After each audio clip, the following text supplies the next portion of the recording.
Unit 5D, Listening Skills.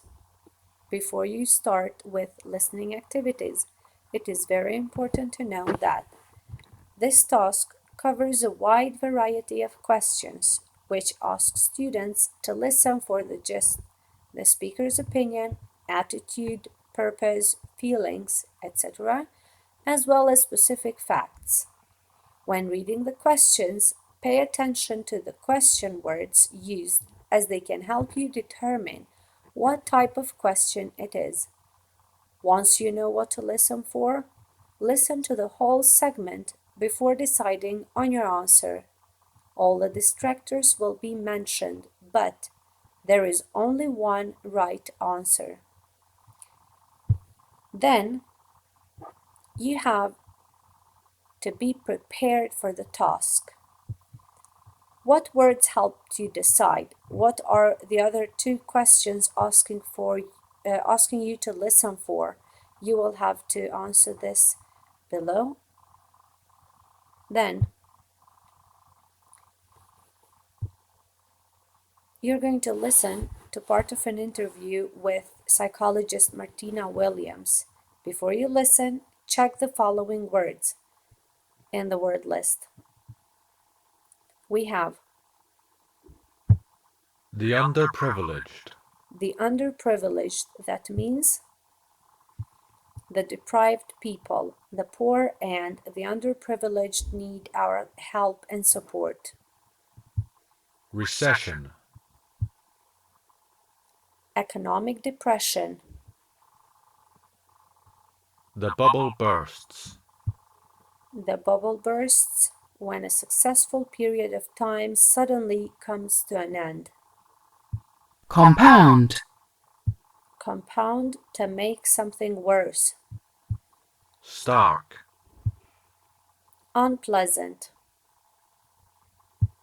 Knock-on effect. Knock-on effect, the fact that something happening causes something else to happen. State handouts. Benefits from a government. Demoralizing. Demoralizing, discouraging. Default. To fail to pay something on time. Confide. Confide, it's a verb and it means to trust somebody and tell them your problems. Get something out in the open. It's a phrase, it means to make something public knowledge.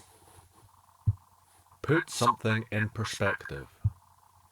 And put something in perspective is another phrase that means to judge something sensibly and in comparison with similar things. Now that you know the meanings of these words, you can listen the conversation and then answer all the questions by marking the correct box with a tick. Listen, please.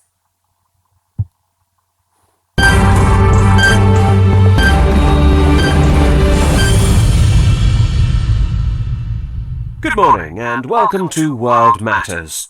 Today we're discussing some serious social issues affecting society.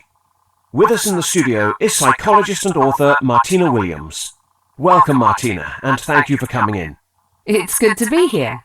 Now, you started out your career working as part of a team in social services, didn't you?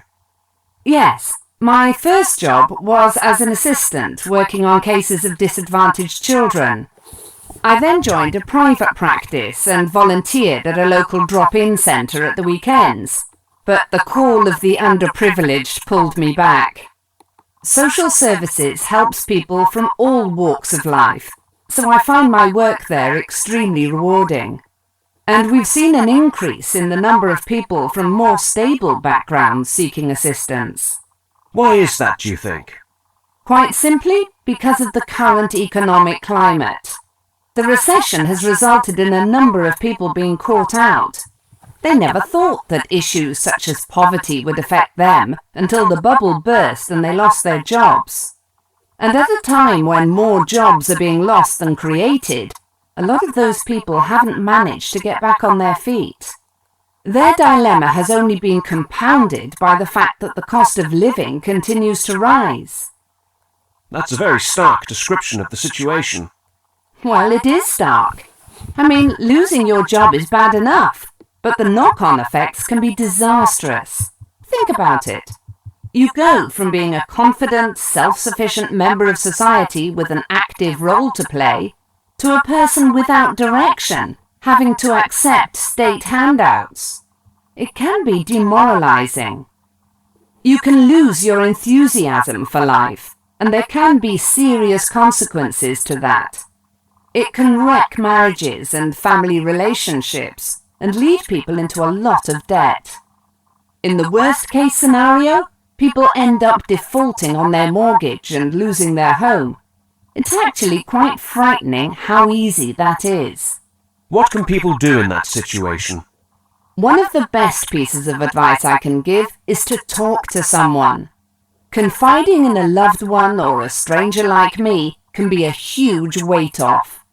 You'd be surprised the difference just getting the problem out in the open can make. It can put it in perspective and make it easier to deal with. And it's important not to be embarrassed. Everyone needs some kind of help in their lives at one time or another.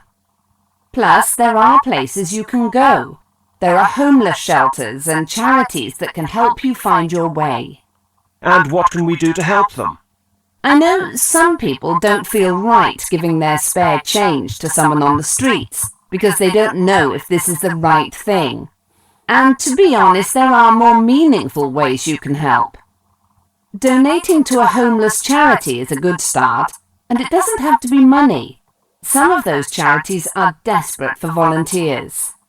But it's not just down to us. The government must do more to help.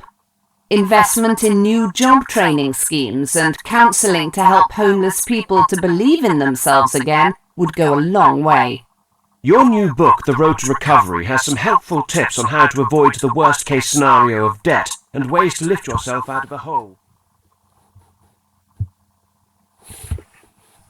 Now, please try to answer your questions. Thank you very much.